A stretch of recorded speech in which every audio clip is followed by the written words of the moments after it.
consulta.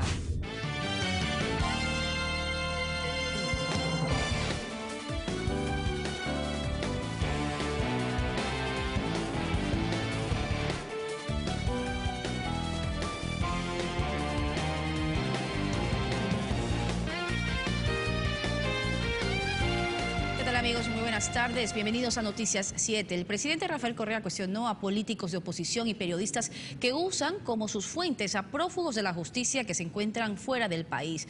Lo hizo utilizando su cuenta de Twitter. Los detalles a continuación. Bienvenidos.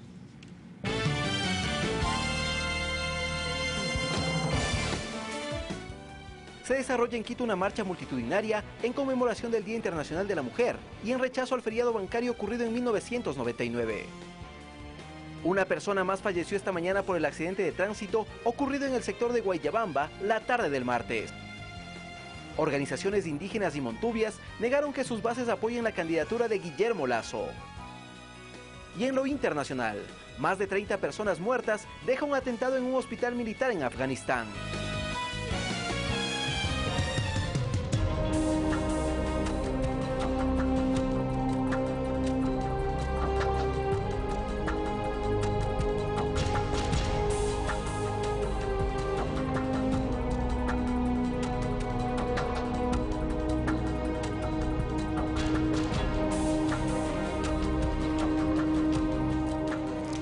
18 años después del inicio de la peor crisis financiera ecuatoriana, como es catalogado el feriado bancario, la deuda producida a miles de ecuatorianos no ha sido saldada. Se estima que aproximadamente 3 millones de compatriotas migraron luego del congelamiento de sus ahorros y la quiebra de cientos de empresas.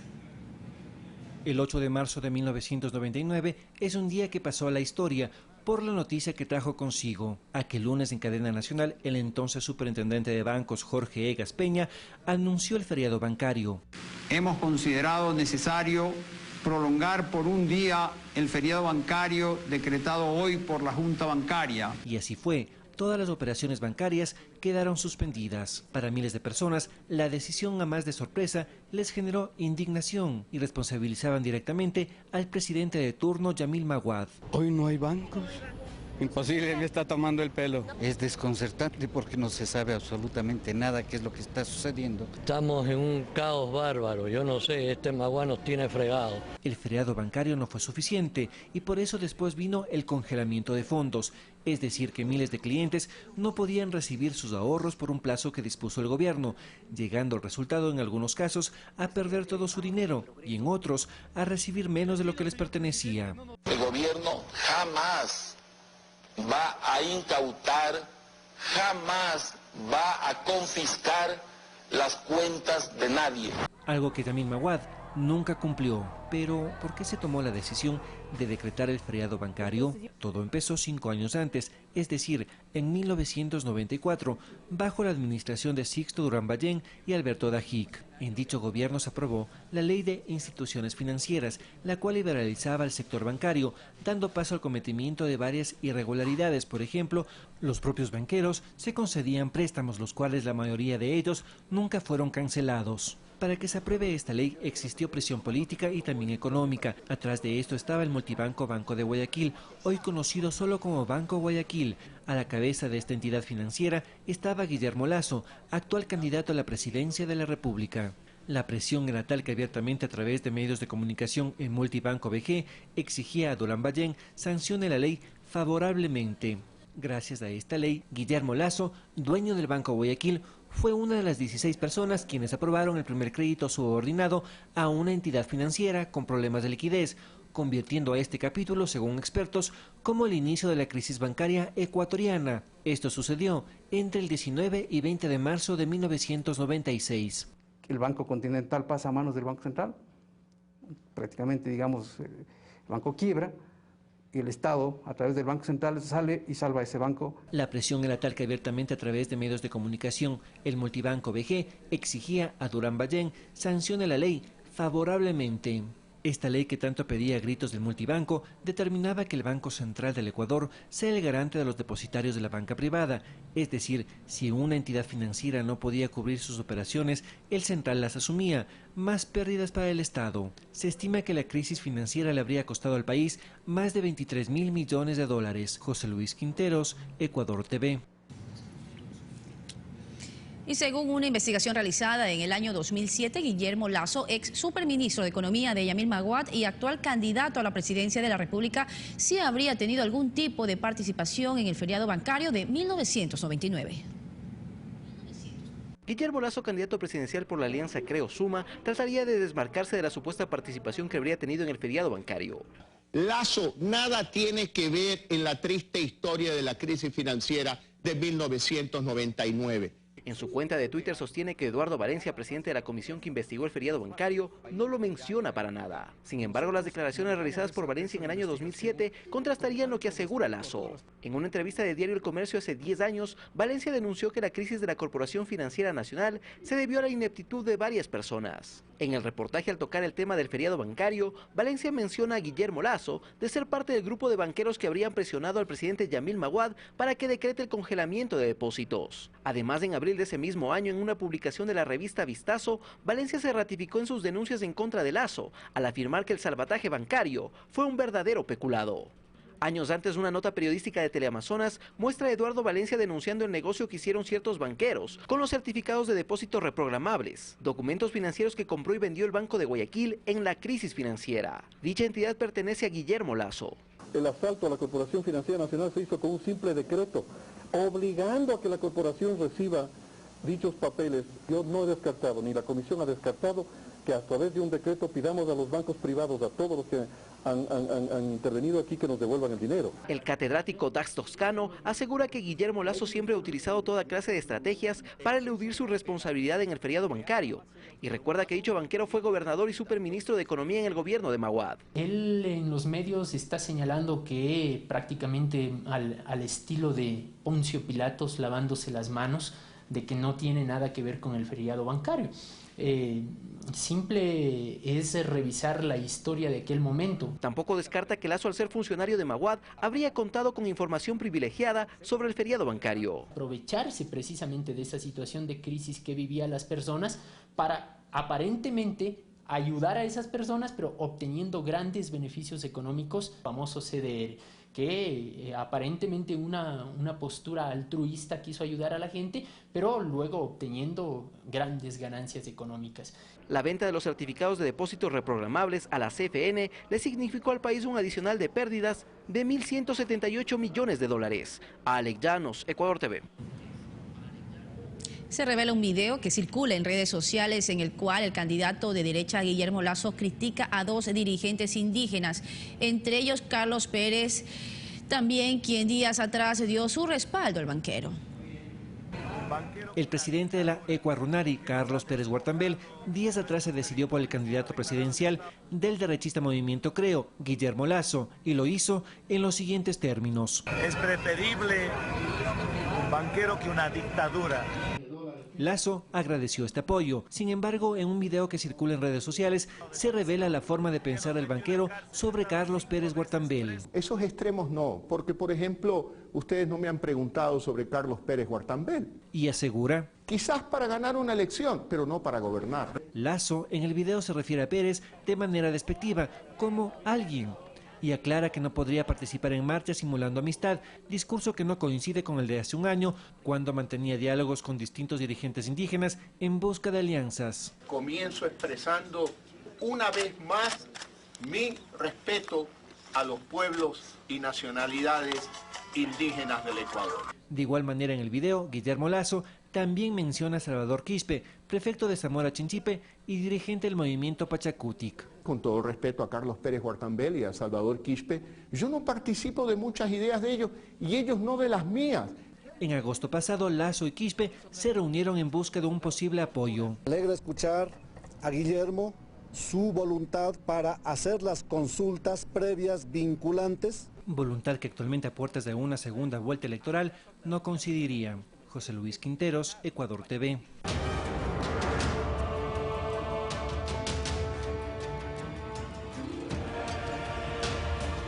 yo llegué,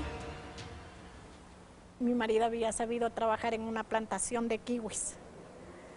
Y entonces, hasta yo conseguí trabajo, fui allá igual que él. Y entonces a mí me pusieron a coger los kiwis, cogía los kiwis bien duro porque llovía, mis lágrimas, mi cara se lavaba con las lágrimas, con el aguacero. Cuando ya pasa todo el tema del feriado bancario, yo me convierto, digamos, mi esposo y yo, porque ya estaba casada, nos convertimos en esas personas donde llegaba mucho migrante, amigos de la vecina, de la comadre, amigos de familiares y de amigos en común, que nos pedían que por favor fuéramos a Barcelona, al aeropuerto, a recoger a los amigos que llegaban, que por favor les ayudáramos a buscar piso, que por favor temas de salud, o sea, entonces empezamos, fueron 2 años muy duros, fue 99 y 2000. La situación de la migración en nuestro cantón es muy elevada. Tenemos un decrecimiento poblacional muy alto, ya que por motivos del feriado bancario, todos los padres de familia tuvieron que emigrar más a Estados Unidos y a España. Es algo muy preocupante de que en nuestro cantón los jóvenes buscan ese anhelo de estar algún día con los padres. El neoliberalismo nos ha dominado en el Ecuador por décadas y siempre estábamos supeditados al capricho de la empresa privada. Concluyó con toda esta dominación económica, social y política con el feriado bancario, que los beneficiarios directos fueron los banqueros, y entre esos banqueros estuvo tanto el dueño del banco, el Pichincha Egas, como Guillermo Lasso. El día que yo llegaba a España, a Palma de Mallorca, mi hija estaba cumpliendo 1 año, y cuando llamo, mi madre me da la noticia de que la niña había empezado a caminar. Y bueno, para mí una alegría, pero aún no me encontraba bien en el lugar, estaba recién habituándome. Con esa bendición de Dios tuve trabajo a la semana que llegué y empecé a trabajar. Pero te queda, ¿no?, lo vivido de tu casa, lo de tu familia. Y ciertamente se cumple el dicho que dice, nadie sabe lo que tiene hasta que lo pierde. Lo más duro es el dejar la tierra de uno, la añoranza que se vive, nada más llegar a un país extranjero, la incertidumbre de cómo le irá a ir a uno fuera del país. A medida que pasan los años, curiosamente esa añoranza va creciendo, ¿no? va haciéndose más fuerte, aunque evidentemente te vas integrando más a la sociedad que te acoge, pero curiosamente ese extrañar a la tierra es más y más y más fuerte. Una de las cosas, digamos, más problemáticas es que aun cuando tienes esa integración, sigue siendo migrante.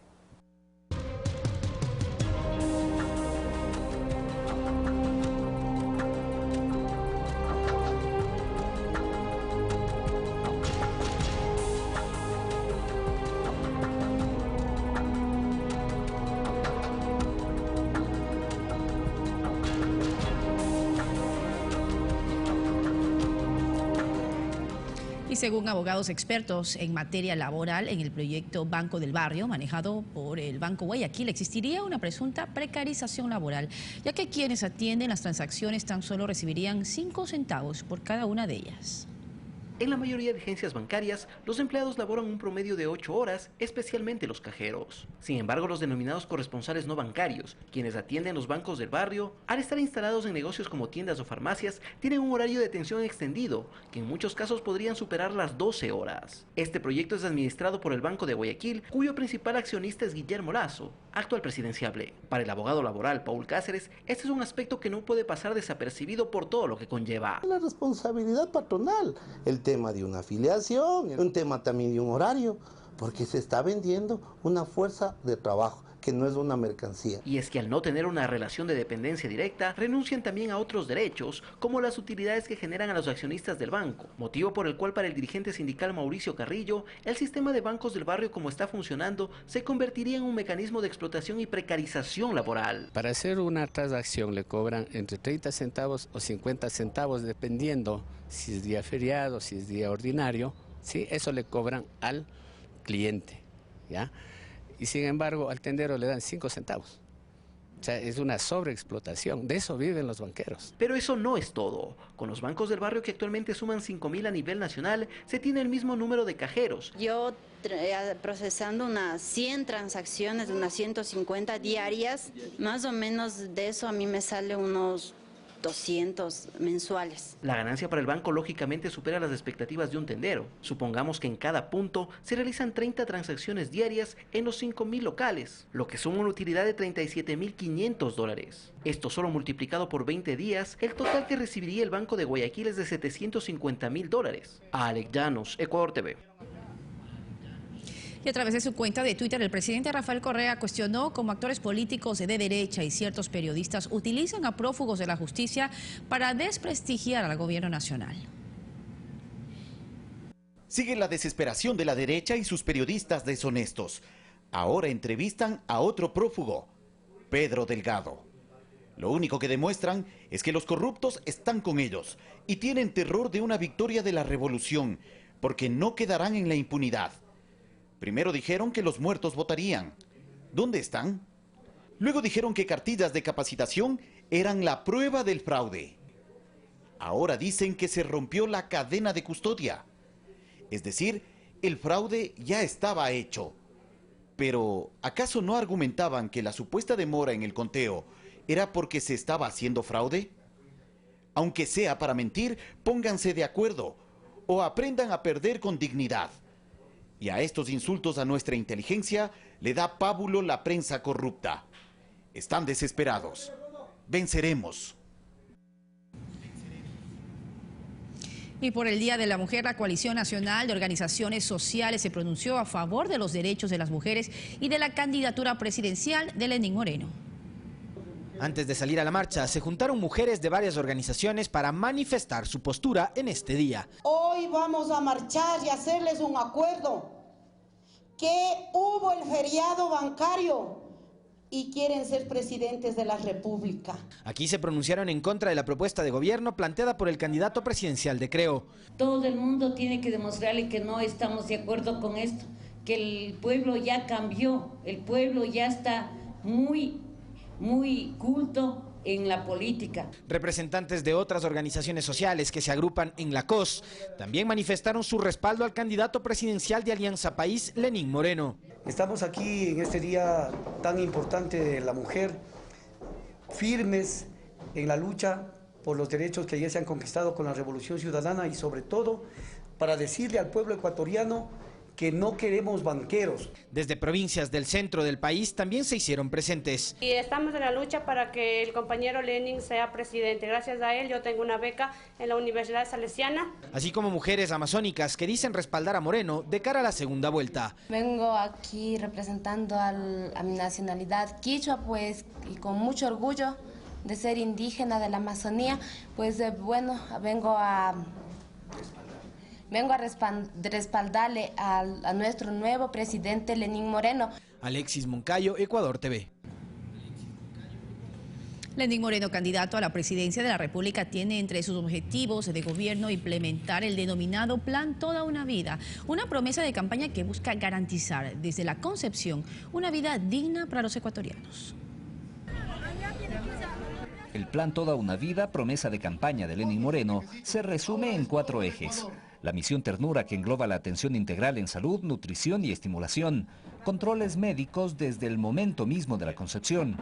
Que esto es inédito en la política de salud pública a nivel internacional, dicen expertos en medicina. Porque hay muchas cosas que se pueden prevenir y hay otras que si es que se hace un diagnóstico oportuno a tiempo, las consecuencias no son tan graves como si es que se deje evolucionar. El segundo eje es el denominado empleo joven.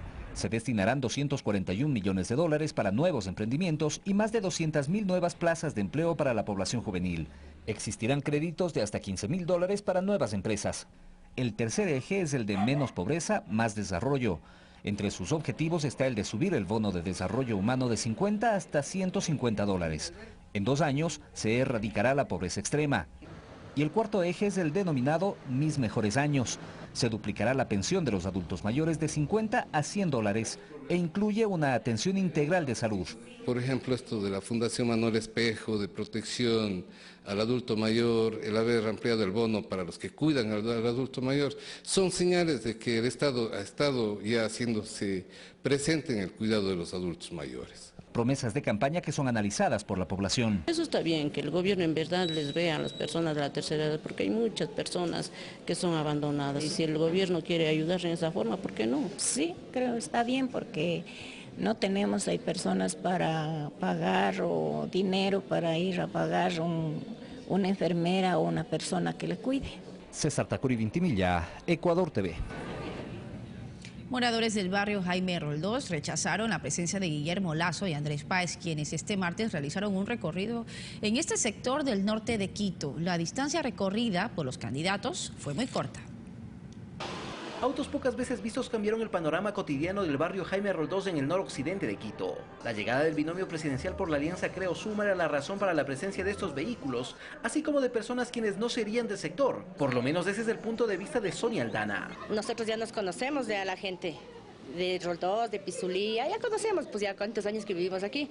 Es gente nueva que vienen y se pasan y ya pues hacen creer como que es de la comunidad, pero no son. Ella vive en esta zona por 22 años y debido a su frutería conoce muy bien a sus vecinos. Por eso el solo hecho de compartirnos su testimonio fue motivo para querer agredirla. Ah, usted es de Lasso.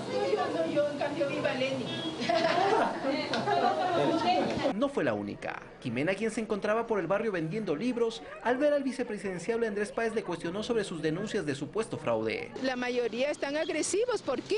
Esperen a ver qué pasa, ¿no? Todo esto en un recorrido que tan solo duró 10 cuadras. Para visitar en un puerta a puerta a la familia quiteña. Y es que los invitados al recorrido prefirieron regresar de inmediato, mientras los vecinos del sector aumentaban los cuestionamientos de lo que consideran la gente ha olvidado. Me duele mucho lo que algunas veces se ve. Nosotros los pobres defendiendo los intereses de los ricos. De todas formas se pegaron algunos afiches y se entregaron varias camisetas. A Alex Llanos, Ecuador TV. Y a propósito de las elucubraciones de generales cesados del ejército y de cara a la segunda vuelta, el CNE inició un proceso de talleres con la Policía Nacional y posteriormente con las Fuerzas Armadas para definir las funciones que estas instituciones desempeñan durante los procesos electorales. Un taller desarrollado en la Comandancia de Policía en el cual el presidente del CNE, Juan Pablo Pozo, explicó que a pesar de lo que algunos actores políticos y ahora militares cesados tratan de posicionar, la cadena de custodia y las funciones constitucionales de la Policía y Fuerzas Armadas se cumplieron a cabalidad. Y cada una de estas fases y puntos tienen la presencia militar y también policial en el apoyo de cada una de estas fases. Esto fue corroborado por el jefe de Estado Mayor de la Policía, quien ratificó el compromiso de la institución para la segunda vuelta. En el contexto ya del cumplimiento de la misión constitucional, en lo que corresponde a la seguridad ciudadana y al mantenimiento del orden público. El ministro de Defensa también aclaró cuál es el papel en el caso de las Fuerzas Armadas y los alcances del mismo. Les compete como institución dar seguridad al proceso. No dice que los militares comiencen a contar cada una de las papeletas de votación y las metan en las urnas. No les corresponde hacer eso, nunca le ha correspondido, nunca lo han hecho. Por su parte, el ex titular del CNE, Omar Simón, complementa que existe una distorsión de lo que en realidad representan las fuerzas del orden dentro de cada proceso electoral. En ninguna parte en la norma electoral dice que las Fuerzas Armadas son garantes del proceso democrático. Y no lo que el general Castro finalmente plantea, que a la larga terminará siendo casi una rogación de funciones. También el CNE aprovechó el espacio para socializar el calendario electoral que tendrá el 19 de marzo, un único simulacro nacional. El voto en casa para las personas con discapacidad, que está planificado el 31 de marzo, y el día de las elecciones el domingo 2 de abril. Convocó a los delegados de las organizaciones políticas a participar del control con un representante por junta y acompañando todo el proceso, el cual animó a que sea en el marco del respeto de la voluntad popular. Tenemos que hacer pactos de paz, Al final queremos sociedades de paz, sin rumores, sin violencia, sin agresiones, sin hacer de la mentira y la infamia la estrategia política. Un taller similar se cumplirá en los próximos días con las Fuerzas Armadas. César García, Ecuador TV. Y en la Plaza de Santo Domingo, en el centro de Quito, se congregan cientos de personas que participaron de la marcha por el Día de la Mujer y también en rechazo al feriado bancario.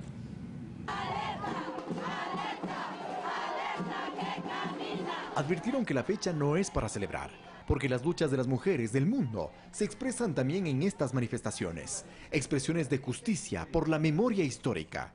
Mi solidaridad para aquellas compañeras mujeres que han muerto luchando. Por ello se concentraron en el Parque del Arbolito, en la capital de los ecuatorianos, y llegaron desde distintas partes del país para ser partícipes de lo que sería el juicio popular para los responsables del feriado bancario.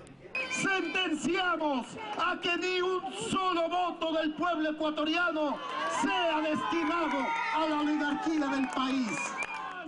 Emprendieron la caminata, una marcha que se llamó Por Todas Nuestras Luchas. Se dirigió por la avenida 10 de agosto, siguieron por la Guayaquil hasta el centro histórico, con una serie de consignas y testimonios de lo que significó en términos personales y familiares el feriado bancario. En la cooperativa Francisco se quedó mis ahorros y no pude sacarlo más. Y la familia tuvo que emigrar por este dolor. Y se desintegró, se divorciaron familias, los hijos se abandonaron. Yo tenía en promedio unos 600.000 sucres. Me vinieron a dar $52 luego de un año. ¿De qué me servía? Yo tuve que separarme de mi madre durante 2 años. Tuve que ver cómo mi hermana hizo labores de madre con nosotros. Agradecerles a ambas. Otro caso es el de Segundo Chuchilán. Muestra documentos que dan cuenta de haber tenido 20 millones de sucres. Pero con el congelamiento de los depósitos, el feriado bancario y la dolarización, ese dinero se redujo a $777.25. Yo tenía 22 años de trabajo en esa época. Y de un plumazo se pulverizaron mis fondos de cesantía. Los efectos y perjuicios para todo el país todavía intentan ser superados. Y una forma de hacerlo, aseguran, es recordándolo. Fueron las abuelas las que se quedaron criando a los hijos, fueron las tías las que asumieron el cuidado de los hijos, de sus hermanas. Por lo tanto, hoy más que nunca cabe recordar estas 2 fechas y decirle al país: no permitiremos, las mujeres no permitiremos un feriado bancario más. Nunca podrá sancionarse a la totalidad, pero creo que es claro quiénes fueron los responsables. Aseguran que se trata de una iniciativa ciudadana, a la que fueron invitadas autoridades de gobierno y de la Asamblea Nacional. Eduardo Córdoba, Ecuador TV.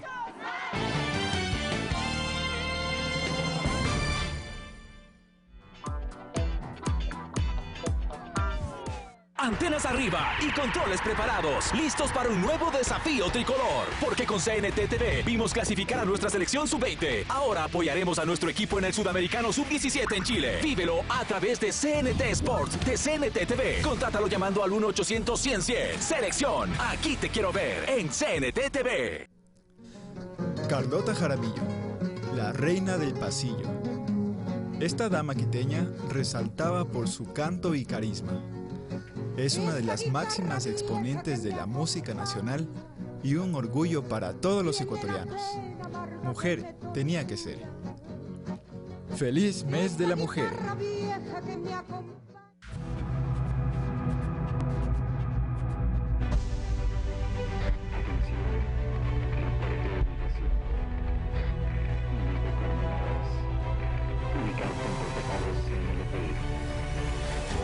Los puntos de pago de CNLP están en todas partes. Te presentamos nuestros puntos de pago para que siempre puedas estar al día con tu planilla de luz. CNLP, servirte nos llena de energía.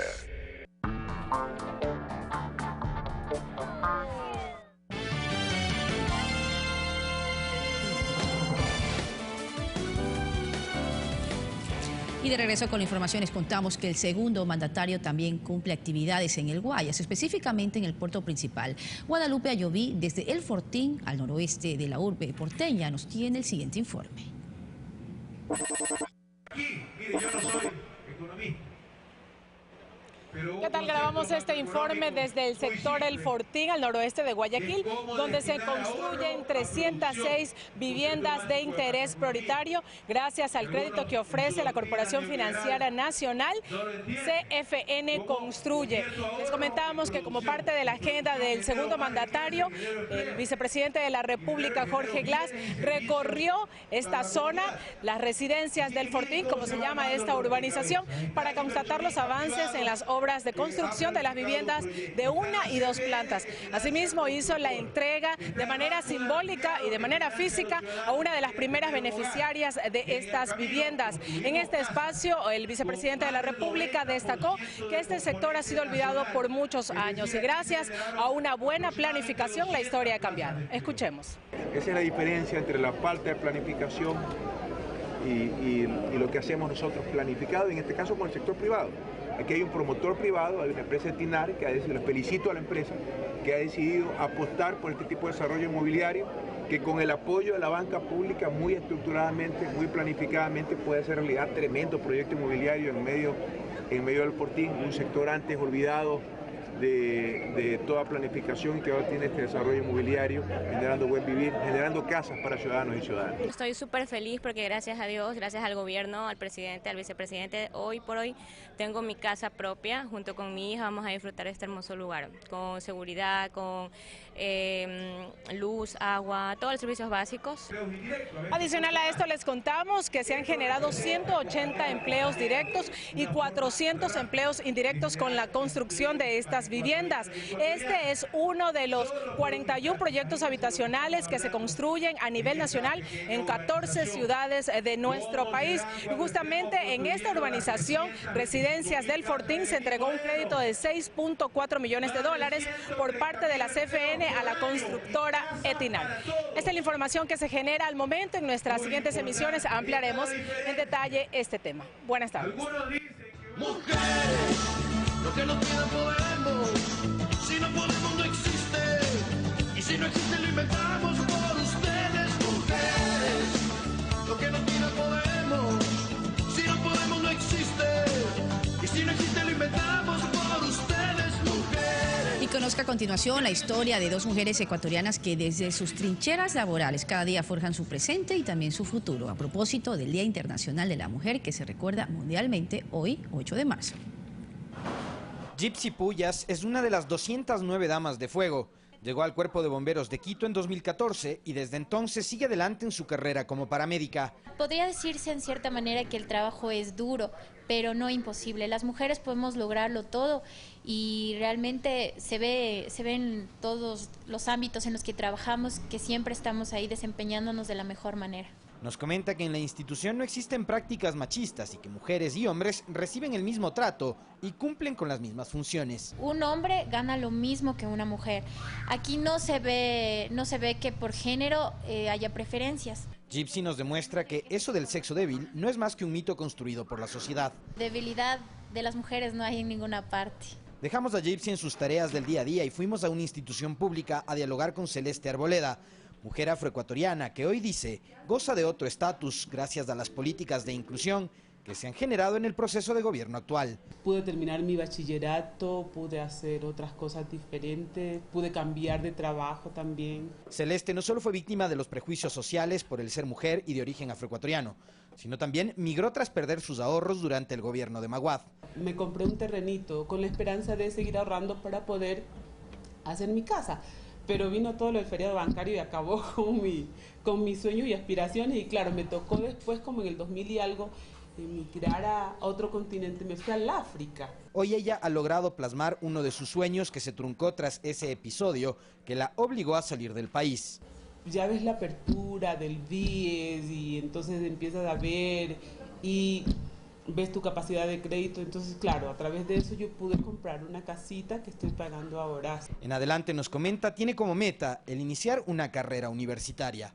No sé si antropología cultural o sociología. Alexis Moncayo, Ecuador TV. En todo el mundo también se celebra el Día Internacional de la Mujer. En al menos 200 países, con diversos actos y movilizaciones, las féminas exigen la igualdad de posibilidades para hombres y mujeres.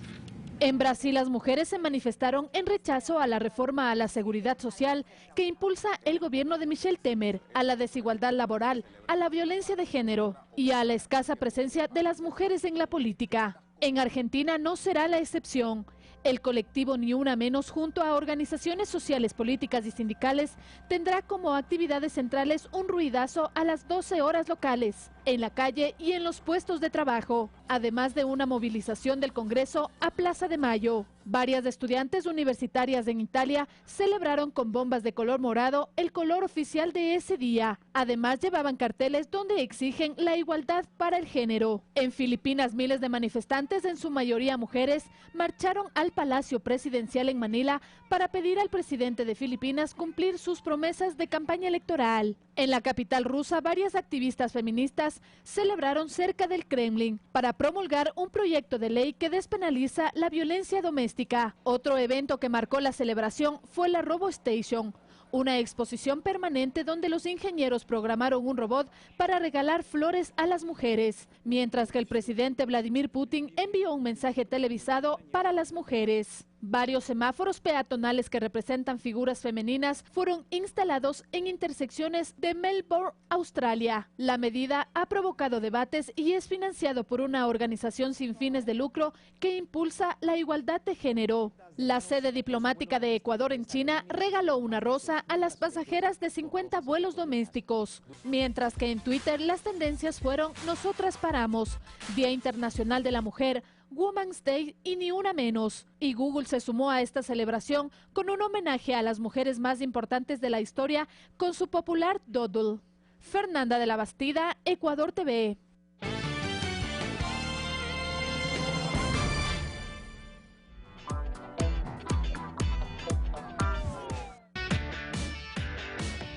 Oye, no te puedes perder la descarga porque va a estar cargadísima de rock. Vamos a estar hablando de AC/DC y lo mejor, el último videoclip de Ricardo Peter. No te pierdas la descarga, 18 horas por Ecuador TV. ¡Wow!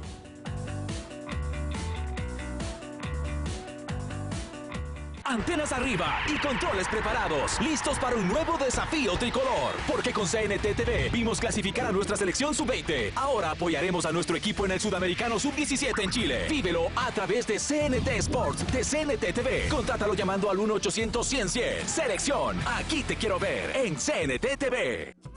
Ciudad Cacao es un lugar dedicado a la historia y elaboración de productos del cacao y que nos muestra la interculturalidad oculta detrás de sus 500 años de tradición. Hay que cuidar todo el ecosistema del cacao fino de aroma para poder preservar a estos grupos que trabajan allí y viven todavía del cacao. Ecuador Multicolor. Vivimos la interculturalidad de nuestro país. Hoy, 14:30.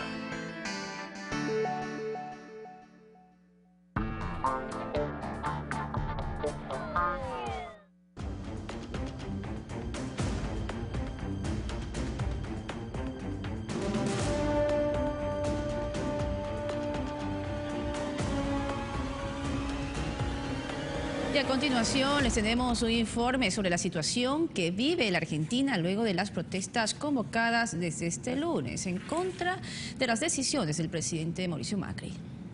Mauricio Macri, antes de llegar a la presidencia de Argentina, fue alcalde de Buenos Aires por 8 años. Su gestión no estuvo libre de críticas por irregularidades en el manejo del presupuesto en la institución que representaba.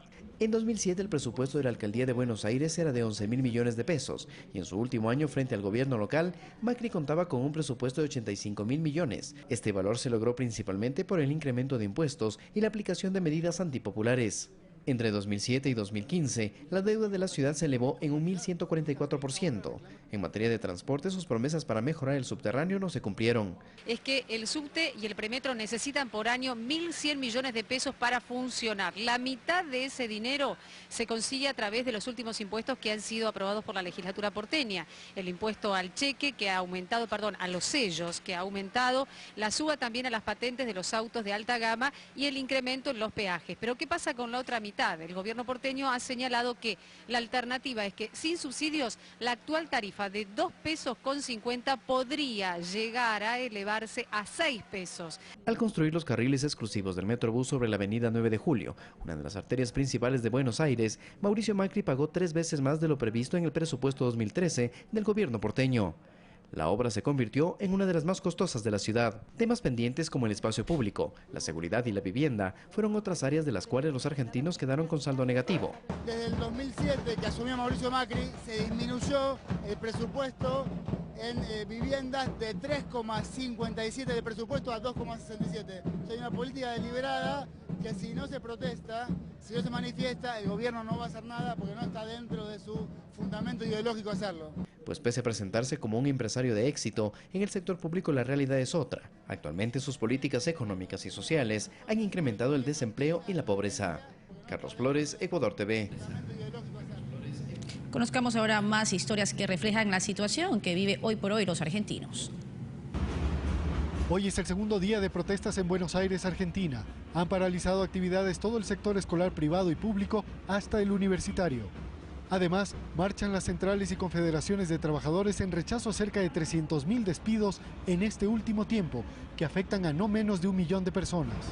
Tengo un amigo que trabaja en IBM cerró, fue a otro lugar, ese lugar cerró y ahora está de nuevo sin laburo. Tano Catalano es uno de los dirigentes del paro de trabajadores. Acusa que Macri mintió con respecto a la oferta de creación de trabajo. Todos los maestros van a ser respetados, cuidados y bien remunerados. No hay una ley que proteja el empleo y el acuerdo que se firmó con las empresas no fue respetado. El otro día de haberse firmado el acuerdo, el primero en despedir fue el Estado y después las empresas siguieron despidiendo laburantes. Así que la ley de empleo fue una gran esperanza que tuvimos los trabajadores.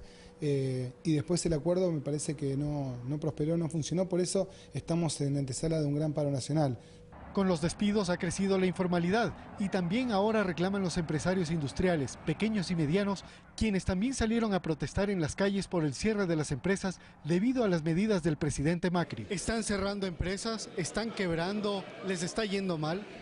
El año pasado cerraron entre 6.000 y 10.000 empresas nacionales, o sea que las que viven del mercado interno. Con los despidos del sector público aumentaron en un año y 2-3 meses hasta los 200.000 desocupados. Es que el 58% de la población tiene al menos una persona cercana que perdió el trabajo en los últimos 3 meses y no tiene ningún camino de recuperación. Los locales comerciales no venden y la gente tampoco compra. ¿Está vendiendo más o vendiendo menos? Menos. ¿Cuánto menos? 100% menos.